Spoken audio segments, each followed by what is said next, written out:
साहेब, गोकुळ संदर्भात आता भाजप म्हणून आणि तुम्ही एक वेगळा स्टँड घेतलेला आहे, तर या आगामी गोकुळच्या निवडणुकी संदर्भात तुम्ही काय भूमिका मांडताय?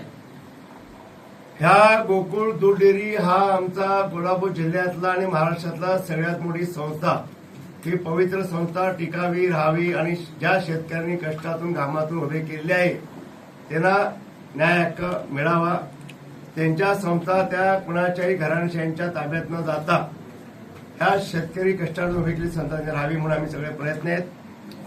राज्याचे सक्षम आणि कर्तव्यदक्ष मुख्यमंत्री आदरणीय आमचे नेते, आमचं दैवत देवेंद्र फडणवीस साहेब याच्याकडे आम्हाला मनापासून त्यांचं सहकार्य असणार याच्यामध्ये, कारण त्यांना त्यांच्या लक्षात आणून दिलं आम्ही की हा कमीत कमी पूर्वी 3800 डेअऱ्या होत्या, आता 3700 नवीन डेअऱ्या झालेत.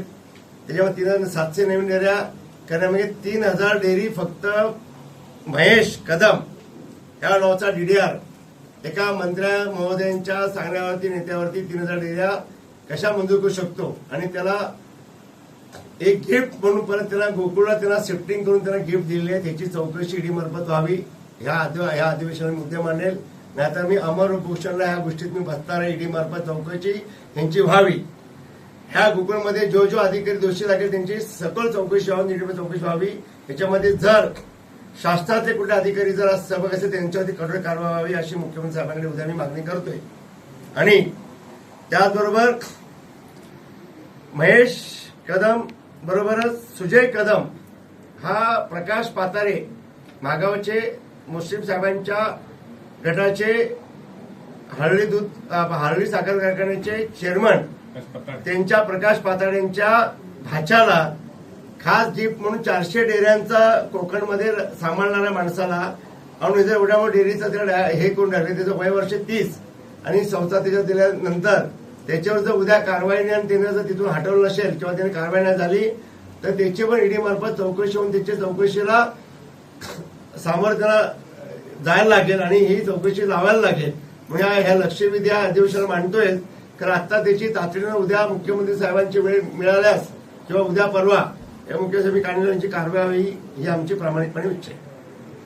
साहेब, या निवडणुकीमध्ये आता हा सगळा मुद्दा कोर्टात होता, तर त्या अनुषंगानेही एका साईडला कारवाई चालू आहे.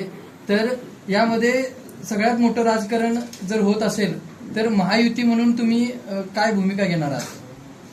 मी महायुती म्हणून जरी भूमिका असली तर माझा क्लिअर फर्स्ट म्हणणं आहे की याच्यामध्ये जो भ्रष्टाचाराचा कळस गाठलाय ह्या 2300 डेअऱ्या 3700 डेअऱ्या ह्या एका अधिकाऱ्याने 3000 डेअऱ्या मंजूर करणं, एका गटासाठी काम करणं, हे महायुती जर असलं तरी भ्रष्टाचाराला खपवून मुख्यमंत्री साहेब घेणार नाहीत हे तुम्हाला वारंवार सांगतो.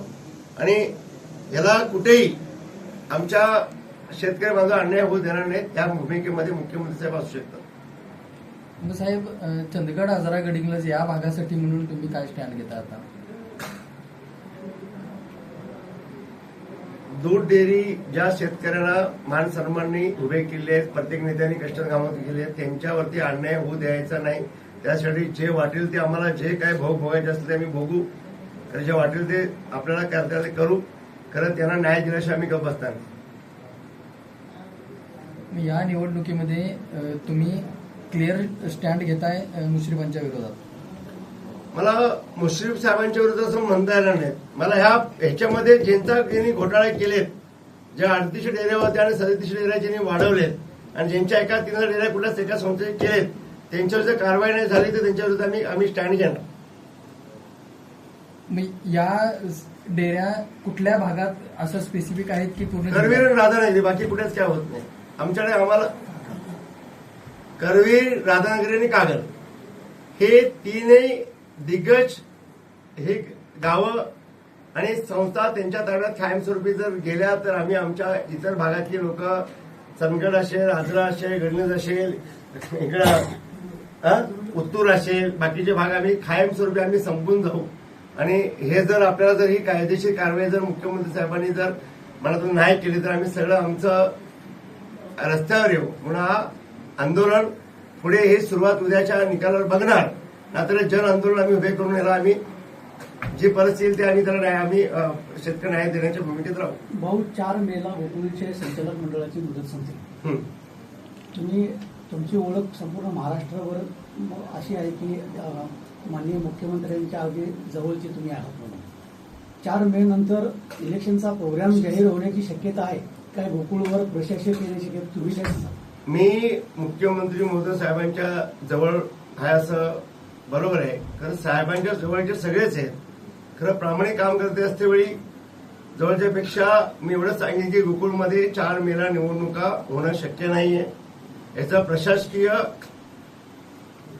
प्रशासन लागणं खूप गरजेचं आहे आणि प्रशासन लाभल्यानंतर त्याची चौकशी होऊन जे याच्यात अधिकारी जे कोण नेते मंडळ असतील त्यांच्यावर जर कारवाई झाली होत नसेल तर त्याच्यामध्ये काही अर्थ राहणार नाहीत. म्हणून प्रशासन लागणं गरजेचं आहे आणि मुख्यमंत्री साहेबांच्या हातात हा कोर्टात निकाल आहे. ते योग्य ती दखलीची घेऊन चौकशी राहून ते प्रशासन लावतील अशी मी आशा व्यक्त करतो. गोकुळ बाबतीतला कुठलाही निर्णय मुख्यमंत्री कार्यालयाच्या कानावर घातल्याशिवाय कुणी घ्यायचा नाही असे स्पष्ट